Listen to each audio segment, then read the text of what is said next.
کربلا جہاں خاک بھی سجدہ کرتی ہے، یہ وہ سرزمین ہے جہاں نبی کا نواسہ، علی کا لال، زہرا کا جگر گوشہ دنیا کی آنکھوں کے سامنے پیاسا ذبح کر دیا گیا۔ کربلا کوئی واقعہ نہیں، یہ قیامت ہے، جہاں مظلومیت نے اپنا آخری لباس پہنا، جہاں 6 مہینے کے لیے اصغر کے حلق میں تیر پیوست ہوا، جہاں عباس کے بازو کٹ گئے مگر علم نہ جھکا، مدینہ نبی کا شہر، جہاں بچپن گزرا، جہاں نانا کی خوشبو تھی مگر وہ لمحہ بھی آ گیا جب حسین علیہ السلام کو کہنا پڑا، مدینہ اب ہم تجھے چھوڑتے ہیں، تیرے در و دیوار سے بچھڑتے ہیں، کیونکہ ظلم کے ساتھ جینا حسین کو قبول نہیں۔ ماں کی قبر کے پاس آئے، سر جھکایا، کہا، اے ماں زہرا، تیرا بیٹا حق کے لیے جا رہا ہے، اب جو لوٹے گا تو لاشے کی صورت۔ مکہ میں قیام کیا، حج کی نیت باندھی، مگر خبر آئی یزید کے کارندے بھیس بدل کر خنجر چھپائے گھوم رہے ہیں۔ امام نے احرام کھولا اور کوفہ کی طرف رخ کیا، جہاں ہزاروں خطوط آ چکے تھے، آئیے حسین علیہ السلام، آئیے، ہم آپ کے منتظر ہیں۔ مگر وہی کوفہ جس کی زبان پر بیعت تھی، دلوں میں بزدلی تھی۔ راستے میں قاصد آتا ہے، امام حسین علیہ السلام کے قدم ساکت ہو جاتے ہیں۔ قاصد کہتا ہے، یا ابن رسول اللہ، کوفہ بدل چکا ہے، وفا مر چکی ہے۔ حضرت مسلم علیہ السلام کو دارالامارہ کی چھت سے نیچے پھینک کر شہید کر دیا گیا۔ امام کی آنکھیں بھر آتی ہیں اور آپ فرماتے ہیں، انا للہ و انا الیہ راجعون۔ مسلم ہم سے پہلے جنت پہنچ گئے۔ کوفے میں یزید کا پیغام پہنچتا ہے، حسین علیہ السلام کو کوفہ نہ پہنچنے دو، راستے ہی میں قتل کر دو، ان کی عورتوں اور بچیوں کو قیدی بنا کر شام بھیج دو۔ ابن زیاد عمر بن سعد کو لشکر کا سالار بناتا ہے اور ہزاروں سپاہی صحرا میں حسین علیہ السلام کے قافلے کو گھیرنے نکل پڑتے ہیں۔ ریگستان میں دھول اڑتی ہے، دوڑتے گھوڑوں کی نالوں کی آواز قریب آتی ہے، امام علیہ السلام کا قافلہ رکتا ہے۔ حضرت حر آتے ہیں، گھوڑے سے اترتے ہیں، امام کے گھوڑے کی لگام تھامتے ہیں تو امام فرماتے ہیں، اے حر، کیا چاہتا ہے کہ تیری ماں تیرے غم میں روئے؟ حر رضی اللہ تعالیٰ عنہ نظریں جھکا کر کہتے ہیں، آپ کی ماں فاطمہ کی عظمت کے آگے میری ماں کی کوئی حیثیت نہیں۔ امام حسین علیہ السلام فرماتے ہیں، عباس، ان کو پانی پلا دو، یہ پیاسے ہیں۔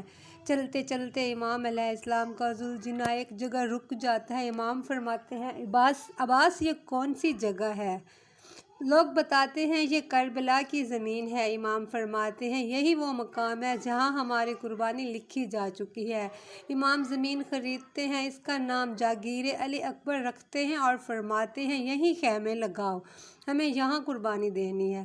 2 محرم 61 ہجری، ریت کی وہ جلتی ہوئی زمین، جہاں نہ درخت تھا نہ پانی۔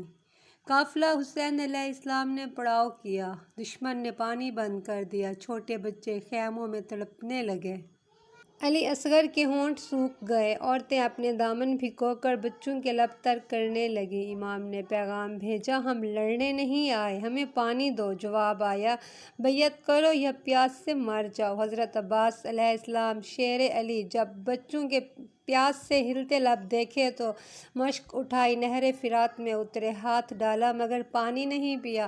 سوچا عباس پی لے جب حسین کا علی اصغر پیاسا ہو، جب آقا حسین کے لب تر نہ ہو سکے ہوں۔ واپسی پر بازو کٹوا دیے مگر علم کو گرنے نہ دیا۔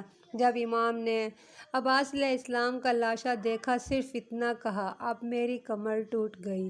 علی اکبر، نبی کے مشابہ، نوجوانی کا جمال، میدان میں نکلے۔ دشمن نے کہا، یہ محمد صلی اللہ علیہ وآلہ وسلم لگتا ہے، کیا یہ حسین کا بیٹا ہے؟ جب علی اکبر گرے تو امام نے دوڑ کر لاشے کو سینے سے لگایا اور کہا، اے بیٹے، اب دنیا بے رنگ ہو گئی۔ حضرت قاسم، جو نکاح کی عمر میں تھے، ماں کا دیا ہوا امام حسن علیہ السلام کا خط امام حسین کو دیا۔ امام کی آنکھوں سے آنسو بہے، کہا، بیٹا، تیرا نکاح جنت سے ہے۔ امام خیمے میں واپس آئے، علی اصغر کو گود میں اٹھایا اور فرمایا، اگر ہم گناہ گار ہیں تو اس معصوم بچے کو ہی پانی پلا دو۔ حرملہ نے تیر چلایا، تیر حلق سے پار ہو گیا اور حسین علیہ السلام نے خنجر سے قبر کھودی، اپنے ہاتھوں سے اپنے 6 مہینے کے بیٹے کو دفن دفن کیا۔ اب آپ تنہا رہ گئے، سب چلے گئے، لاشیں بکھری تھیں، خیموں سے بچوں کی سسکیاں آ رہی تھیں۔ امام نے تلوار اٹھائی، آخری نماز پڑھی، سجدے میں گئے، شمر نے خنجر چلایا اور سجدے میں سر مبارک جسم مبارک سے جدا کر دیا گیا۔ آگ لگی، خیمے جلے اور بیویوں کو قیدی بنا لیا گیا۔ قتل حسین اصل میں مرگ یزید ہے۔ اسلام زندہ ہوتا ہے ہر کربلا کے بعد۔